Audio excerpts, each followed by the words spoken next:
Es la hora de que les venga a platicar de una producción que es considerado todo un hito en la historia de la televisión mexicana, ya que se convirtió en un fenómeno y logró cultivar un gran éxito en todas las clases sociales. Se sabe que el día que se emitió el último capítulo, la Ciudad de México parecía una ciudad fantasma. Esta historia nos presenta a quien es considerada la reina de los villanos de las telenovelas, Catalina Krill. Por ese nombre ya sabemos que se trata de Cuna de Lobos, una programación para la audiencia masculina y femenina, emitida en un horario nocturno, algo que también fue clave en su éxito. Uno de los más grandes fenómenos en la historia de la televisión mexicana, por su impacto y popularidad, y es que Catalina Krill se convirtió en un estandarte de la agresividad colectiva. Lo curioso es que lejos de odiarla, el público televidente la admiraba, por lo que podemos decir que esta producción es un punto y aparte dentro de la historia de la televisión mexicana, razón por la cual quiero ayudarlos a recordarla, ya que siempre se ha dicho que las telenovelas eran solo para las mujeres amas de casa, creencia que Cuna de Lobos rompió. Su aparición en la pantalla chica también trajo consigo una revaloración entre los escritores de telenovelas, quienes pudieron competir con otros de América Latina, los cuales se promovían como renovadores y que solo se dedicaban a reciclar las mismas ideas. Esto más que nada porque la familia principal dentro de la historia nos presenta un humor negro, muy al estilo de una película norteamericana.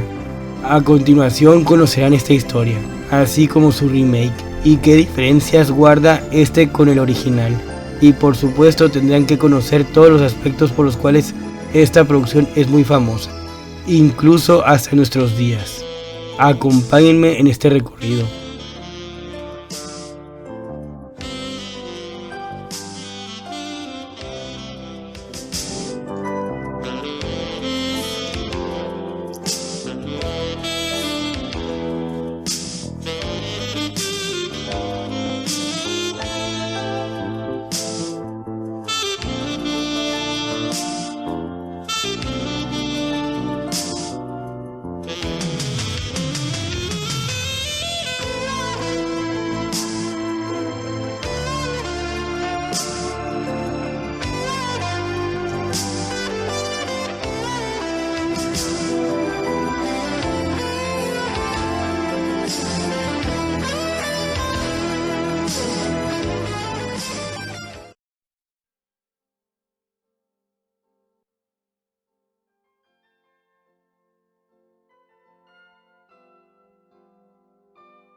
Telenovela Cuna de Lobos.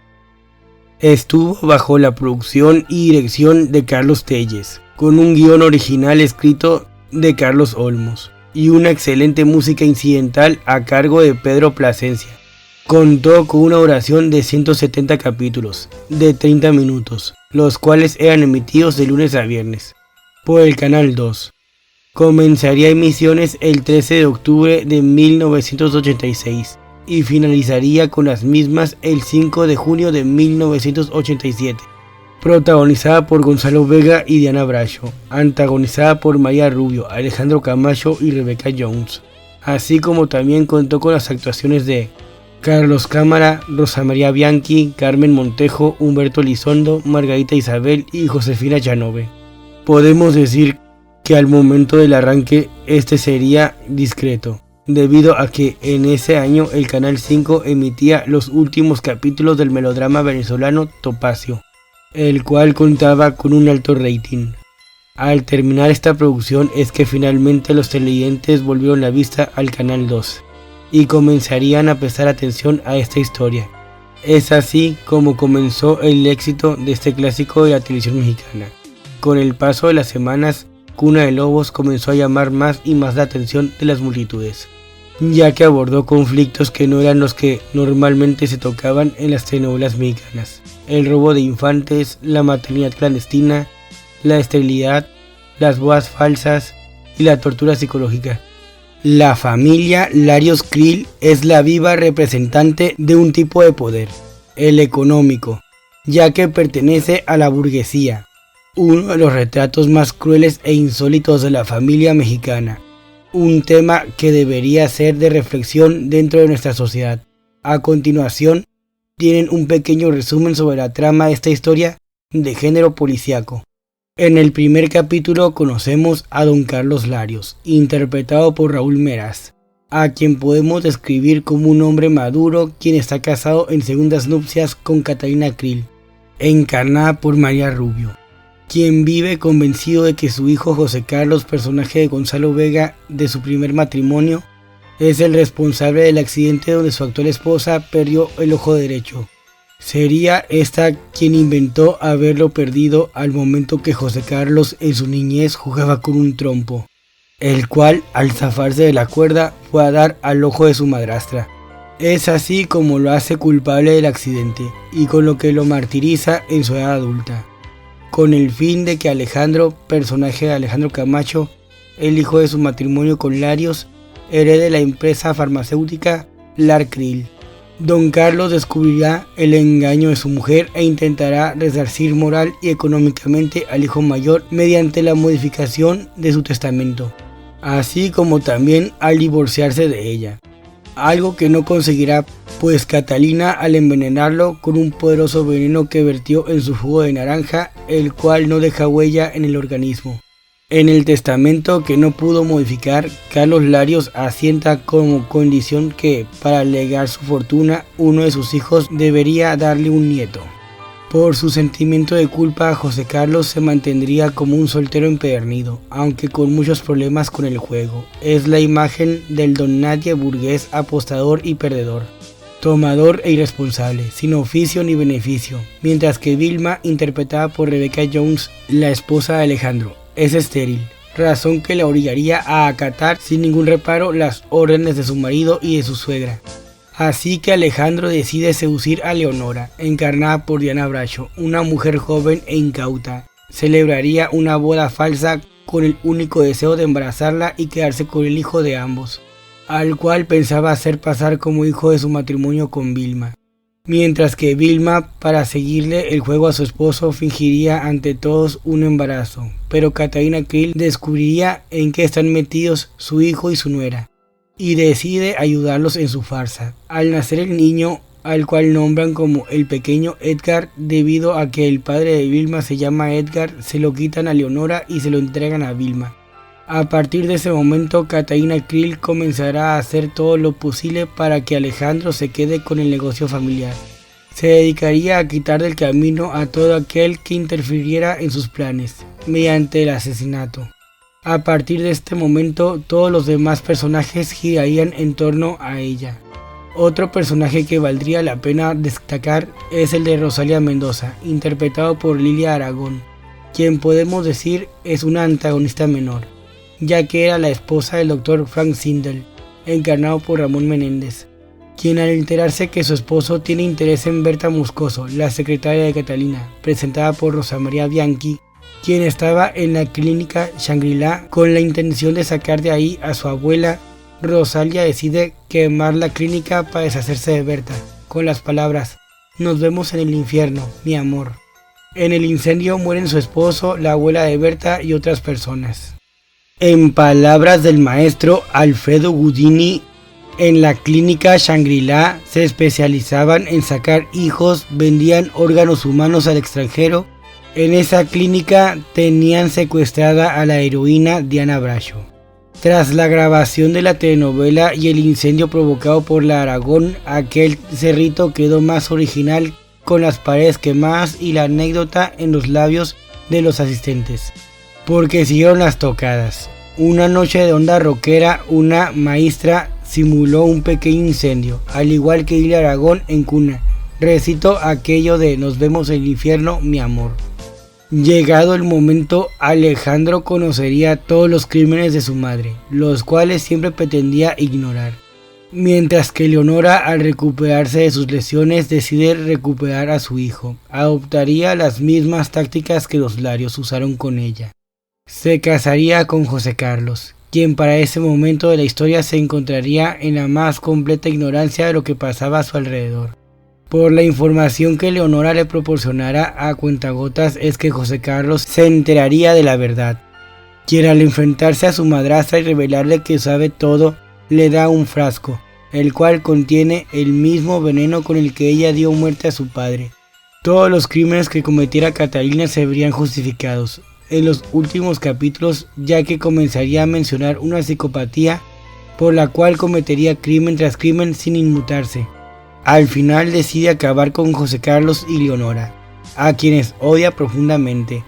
Para conseguir su propósito pone azúcar en el motor del jet privado de la familia, ya que se suponía que su hijastro y su nuera viajarían, sin saber que de último momento Alejandro y Vilma cambiarían de lugares con ellos.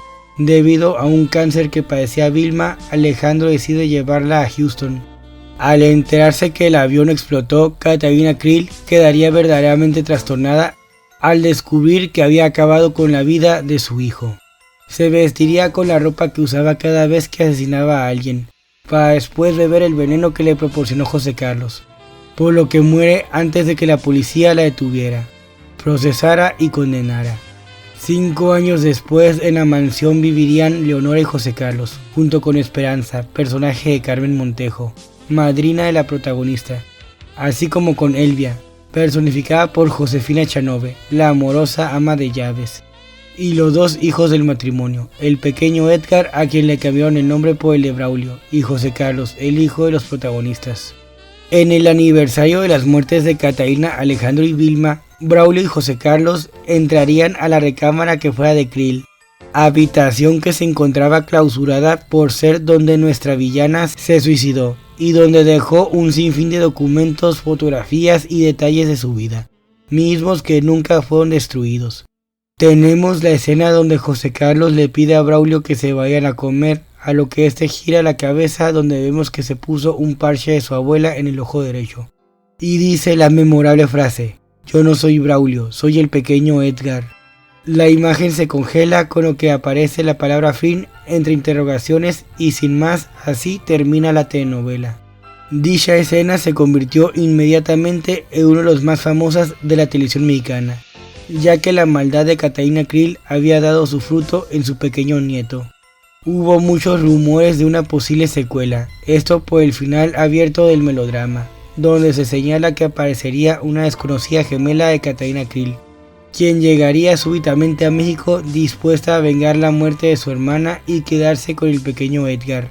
Evidentemente, esta gemela sería interpretada por María Rubio, quien además sería una de las supuestas inversionistas alemanes que José Carlos mencionó en el epílogo de la historia, pero esta segunda parte nunca se realizó. También se dice que Cuna de Lobos 2 no se realizó porque justo al momento en que se iba a escribir el libreto, María Rubio salió del grupo Televisa, y sin ella, la producción simplemente no hubiera funcionado. Fue tanto el éxito de esta historia, ya que se sabe que logró tener un aproximado de 40 millones de telespectadores, quienes siguieron con atención la trama de esta historia, una de las telenovelas que a lo largo de la historia ha alcanzado uno de los ratings más grandes al ser de 49.9 puntos. Como lo dijimos antes, esto se debió en gran medida al horario en que fue transmitida, de 21 a 22 horas, una hora en la que todos se encontraban en casa después de terminar con las labores domésticas. Mauricio Peña nos relataría una anécdota sobre esta producción en su artículo para la revista Somos, publicado en 1996, al decirnos que la noche en que se emitió el último capítulo de Cuna de Lobos, llegó a México un literato cubano, quien era amigo de Heraclio Cepeda. El escritor chapaneco tuvo que recibirlo en el aeropuerto, a la misma hora en que se daba el desenlace de esta producción. Mientras recorrían la ciudad desde el aeropuerto, este personaje comentó: "Me habían dicho que la ciudad de México era muy animada, pero nunca he visto algo tan solitario como estas calles. Es un desierto". Como ya lo señalamos, lo llamativo de esta producción es que esta cumplió con 3 tópicos: el mito de la Cenicienta sin pertenecer a este género de telenovela, el descubrimiento de una identidad y una herencia millonaria. Es marcada la presencia de esa doble moral traducido en el comportamiento de un hombre con 2 familias, como en un hecho casi natural. En cuanto a los roles femeninos, estos están marcados por un aura de sufrimiento, el cual se remonta a una dignidad bastante tradicional. Estos personajes son representados por un complejo de culpa y de vergüenza, bajo la idea de un amor basado en el sufrimiento. El tormento y el engaño, un comportamiento renuente y santificado por parte de las protagonistas bajo una actitud de inocencia y sufrimiento con el cual encandilan al protagonista. Podemos decir que la trama nos cuenta dos historias de maternidad, mientras que por un lado tenemos a Leonora, una mujer humilde quien lucha por recuperar al hijo que le robaron. Por otro tenemos a Katarina Krill, una matriarca millonaria quien, con tal de proteger a su único hijo y después a su nieto, fue capaz de cometer los peores crímenes. Dos madres que luchan por lo mismo, dos lobas que se encuentran en un encarnizado combate por defender uno de los valores más sagrados dentro de la cultura mexicana, el amor maternal. El maestro Alfredo Gudini diría en su Indiscreciones de la TV, Piedras y Coronas, que Katarina Krill se convirtió en un ídolo nacional. La historia debe su éxito más que nada a sus villanías y nadie se perdía la historia solo para ver qué maldad hará la antagonista, que incluso los detalles de sus crímenes y de sus víctimas ocupaban los encabezados de los diarios. No hubo fallas, buena y maldita, dieron la batalla luciéndose a la par. Katarina Krill es hoy por hoy considerada como la reina de las villanas de las telenovelas, al ser la encarnación de la maldad, la ambición, la prepotencia, el odio y el crimen. Todo lo que la misma sociedad condenaba, lo que provocaría la simpatía del teleauditorio y no el rechazo. Y es que Katarina Krill era un personaje que imponía, una mujer que peinada como una dama de principios del siglo XX con un parche en el ojo, el cual cambiaba de color de acuerdo con el vestuario de cada día. Así como también generaba escándalo al verla envenenar a su esposo en el primer capítulo, como también al clavarle un atizador en el vientre falso de su nuera, atormentar a una anciana cuadraplégica, incendiar un asilo de ancianos y al asesinar una y otra vez con lujo de frialdad. Se sabe que por el éxito de esta producción nadie quería perderse cada capítulo noche tras noche. Las personas salían temprano de sus trabajos para sintonizar la historia. Tanto hombres como mujeres interrumpían sus actividades cotidianas para no perderse la trama. Incluso en los bares y restaurantes donde normalmente se presentaban deportes cambiaban de programa para sintonizar Cuna de Lobos. Las calles se encontraban vacías durante sus emisiones. Incluso hasta en la Cámara de Diputados se discutía sobre esta producción. Es curioso que el personaje que más se ganó la simpatía de los televidentes sería el de la antagonista Katarina Krill.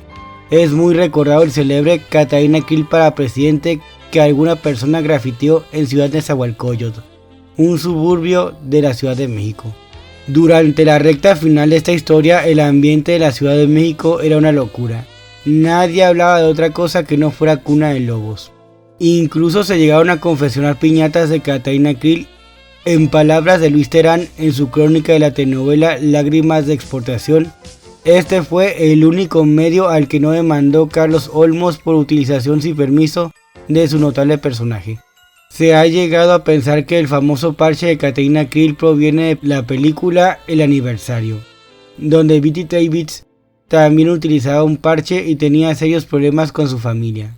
Dicho filme es de manufactura inglesa, producido en 1968, bajo la dirección de Roy Baker, basado en la obra homónima del escritor Bill Baldrige. El personaje de Bette Davis era la señora Taggart. Este personaje sirvió de inspiración para Carlos Olmos al crear al antagonista de su historia.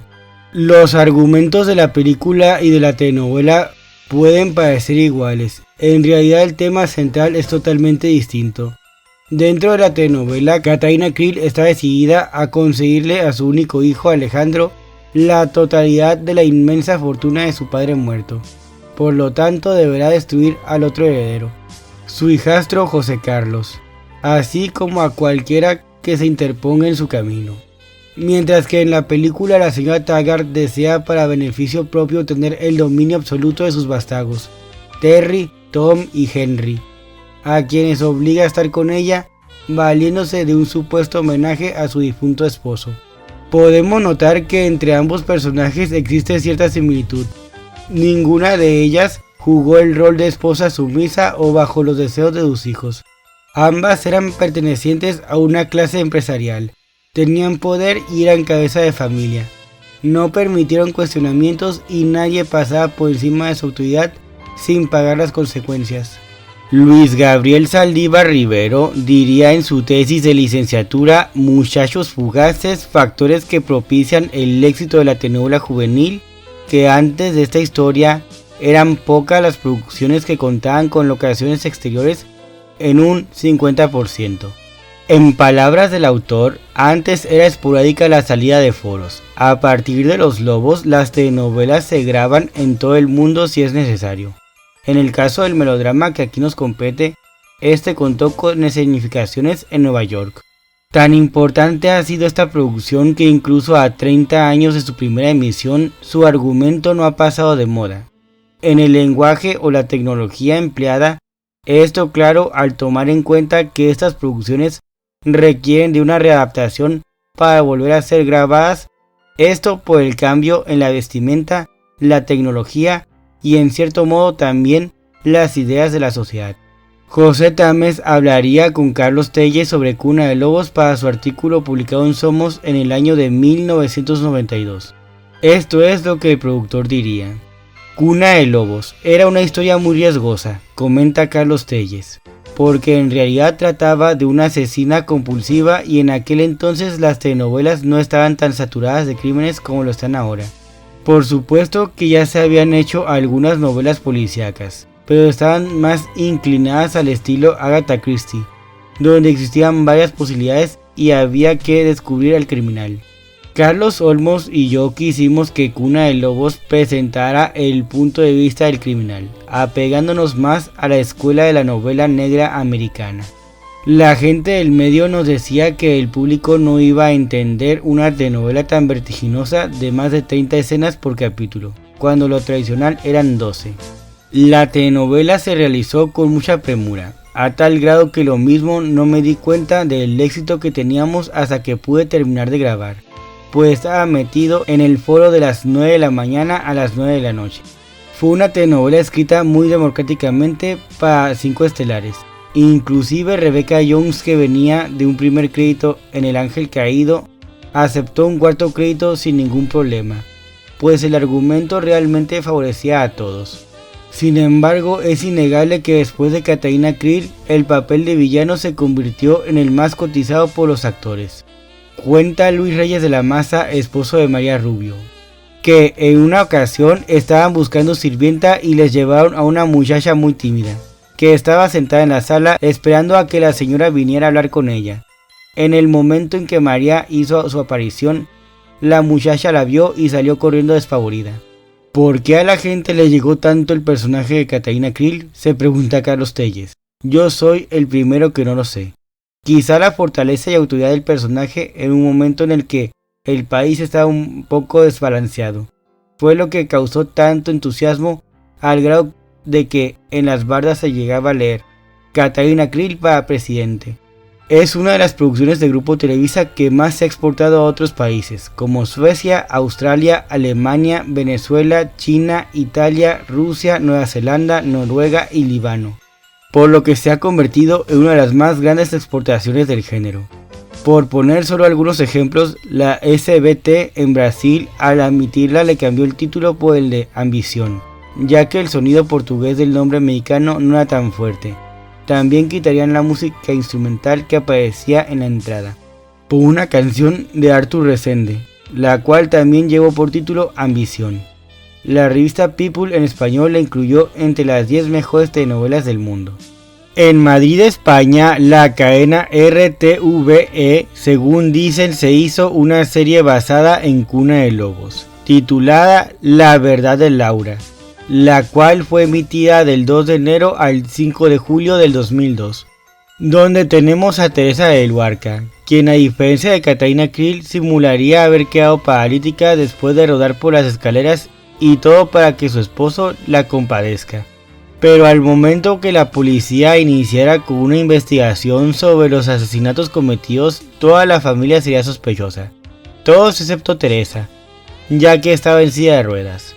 Otra diferencia que tiene La Verdad de Laura con la historia original es que aquí el hijo legítimo es estéril, y que el castigo que recibiría al final de la historia es que le diagnosticaran esclerosis amiotrófica, enfermedad que solo le permitiría vivir por 4 años. Igual para la antagonista, que a diferencia de Katharina Krill no se suicida, sino que es asesinada. Incluso se sabe que en un viaje que María Rubio hiciera a Italia, la histrión sería agredida por una señora quien a gritos le recriminaba sus maldades. Lo curioso es que la actriz desmintió este suceso en varias ocasiones. Y es que según expertos criminalistas, la forma en que dio vida a esta villana es muy apegada a la realidad de los asesinos en serie. Telenovela Cuna de Lobos, 2019. Con el surgimiento del proyecto conocido como La Fábrica de Sueños, esta producción volvió a ser llevada a la pantalla chica, aunque no como una retransmisión, sino como una nueva versión. En esta ocasión, Giselle González estuvo al frente como su productora. Su emisión fue del 7 de octubre al 8 de noviembre del 2019. Solo contó con 25 capítulos. Fue protagonizada por Paz Vega, Paulette Hernández, Gonzalo García Vivanco y Diego Musurrutia, quienes fueron acompañados por Acela Robinson, Nailan Norvin, Flavio Medina y Leonardo Daniel. A diferencia del original, aquí Katharina Krill era una mujer joven y hermosa. Sobre esto el periodista Alejandro Galán diría en su programa de Momentos de Telenovela: sin embargo, cometemos un grave error al entrar en el mundo de las comparaciones. Es que Katharina Krill era, Katharina Krill decía, Katharina Krill no parecía. No podemos ejemplificar en ningún momento, ni comparar el trabajo de Paz Vega con el de María Rubio. Y eso es importante tener en cuenta a la hora de evaluar a esta Katharina Krill. Una Katharina más actual, descarnada, más real. Aquí lo llamativo sería que debido al toque moderno que se le dio a esta historia por ser protagonizada por una antagonista, quien hizo de la tragedia de perder un ojo todo un arte. Si volvemos con Alejandro Galán, él también señalaría que para el éxito de esta producción no debe llamarse Cuna de Lobos, sino Derecho de Sangre, Lucha de Poder o cualquier otro título, al señalar que es una historia que nunca podrá ser igualada.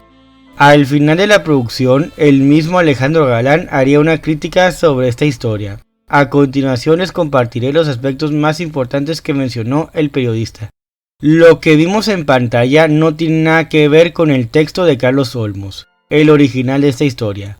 La presencia del personaje de Luis Guzmán, hubiera estado o no hubiera estado en la trama, no hubiera alterado en absoluto el tema. La cuestión del tráfico de diamantes en realidad era importante. Era un eje rector de la historia de Katharina. No hubiera estado, no hubiera importado. Pero también mencionaría algunos aciertos que tuvo la producción. Ejemplo de ello sería la inclusión de algunas actrices, como es el caso de Nailan Norvin, quien prestara vida a la tía Ámbar, un personaje que no existe en el original, pero que sin duda acogimos con mucho cariño, ya que fue la madre que José Carlos nunca tuvo. Esto a pesar de su inseguridad y dolor por la infidelidad de su esposo. Vemos cómo trató de salir adelante, en sus momentos más fuertes le proporcionó una gran intensidad a la historia. Otra actriz que es importante recalcar es Acela Robinson, quien prestó vida a Angélica, la ama de llaves de la casa, quien a pesar de solo tener pequeñas apariciones fue neutral para ver cómo se desarrollaba la maldad de Katharina. Pero también presentamos esa abnegación desmedida obsesiva que tenía por su señora. Otro de los temas que agregó esta nueva versión sería el de la bisexualidad u homosexualidad de Alejandro Larios, interpretado por Diego Musurrutia, quien mantenía una relación clandestina con Miguel, personaje de José Pablo Minor, quien tuvo un terrible destino a manos de Katharina, quien lo empujó desde un edificio en construcción. El caso del hermano mayor, José Carlos, encarnado por Gonzalo García Vivanco, quien nos presentó a un hombre atribulado por su dolor, vicios, dinero, pero que también sentía un gran apego por su familia.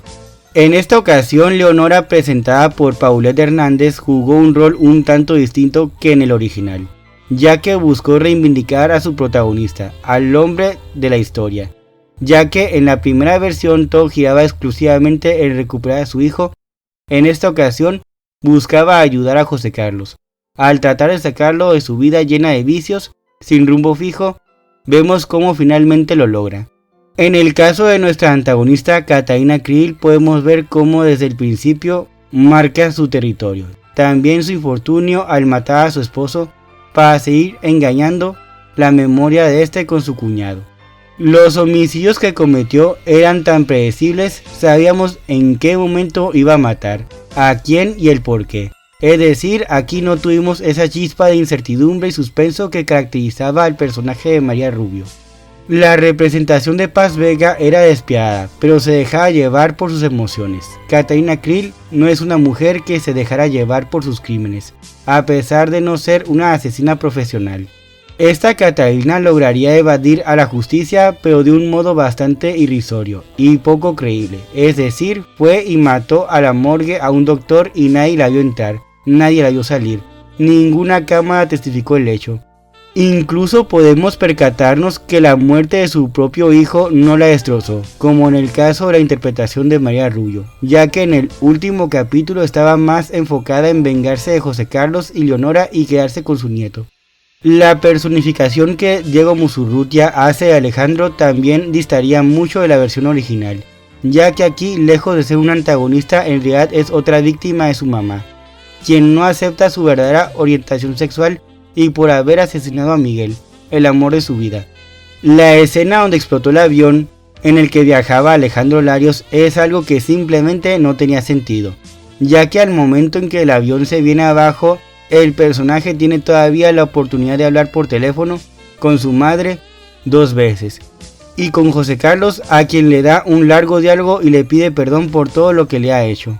Al final del último episodio que tenemos la explosión del yate donde supuestamente se encontraba Catalina con el bebé de Leonora, sino que es tomado como un engaño por parte de ella, para escapar de la policía y de los Larios con su nieto. Escaparía a otro país con el niño, aunque se da a entender que tras algunos años la encontraron con el niño. Ese sería el final abierto de esta versión.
En conclusión, sin duda alguna, Cuna de Lobos es una telenovela que impactó en la barra nocturna, con lo cual revolucionó los conceptos de producción en los melodramas caseros y su relación con los productores y los espectadores.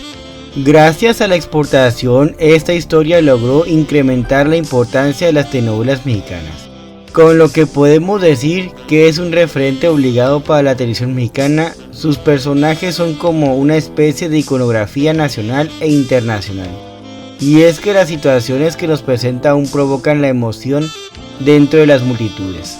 Cuna de Lobos sirve para incrementar la importancia de las telenovelas para la empresa televisora Grupo Televisa, así como para el país, esto a manera de producto exportable. Sus aportaciones estéticas son propuestas literarias, el manejo de suspenso, la manera en que abordaba la violencia, así como el nivel de su puesta en escena, la calidad y magnitud de sus actuaciones, pero sobre todo por lo que significa para México y la historia de la televisión. Un claro reflejo del éxito que tuvo esta producción lo podemos notar en el encabezado de un diario, el cual publicó en su última edición: hoy Katarina Krill volverá a matar. título con el cual advertía que Catalina Krill volvería a cometer un asesinato, pero a la manera de si hablaran sobre un asesino en serie. Son varias las anécdotas que giran en torno a este serial televisivo. Uno de ellos sería que el personaje de Catalina le había sido ofrecido en un principio a la argentina Marga López, quien declinó interpretarlo. Incluso se ha dicho que la interpretación de Leonora no se tenía contemplado para Diana Bracho, sino que tenía como candidata a Angélica Aragón. Y por supuesto el final generó bastante controversia, con el cual el público gritó, hizo chistes, lo despreció, pero nadie se quedó sin hacer un comentario. Como ya lo señalamos, lo llamativo de esta producción es que esta cumplió con 3 tópicos: el mito de la Cenicienta sin pertenecer a ese género de telenovela, el descubrimiento de una identidad y una herencia millonaria. Es marcada la presencia de esa doble moral traducido en el comportamiento de un hombre con 2 familias, como en un hecho casi natural. En cuanto a los roles femeninos, estos están marcados por un aura de sufrimiento, el cual se remonta a una dignidad bastante tradicional. Estos personajes son representados por un complejo de culpa y de vergüenza, bajo la idea de un amor basado en el sufrimiento, el tormento y el engaño. Un comportamiento renuente y santificado por parte de las protagonistas, bajo una actitud de inocencia y sufrimiento con el cual encandilan al protagonista. Y como ya lo hemos remarcado en varias ocasiones a lo largo de esta cápsula, el personaje que más es recordado de esta historia es el de Catalina Krill, ya que en la mayoría de las telenovelas tenemos villanos perversos y egoístas, quienes hacen todo lo posible e imposible por sacar de su camino a quienes les estorban para con ello lograr sus objetivos. Pero sería este personaje de María Rubio quien marcara esta pauta de otra manera, lo que convierte a Cuna de Lobos en un clásico digno de ser recordado.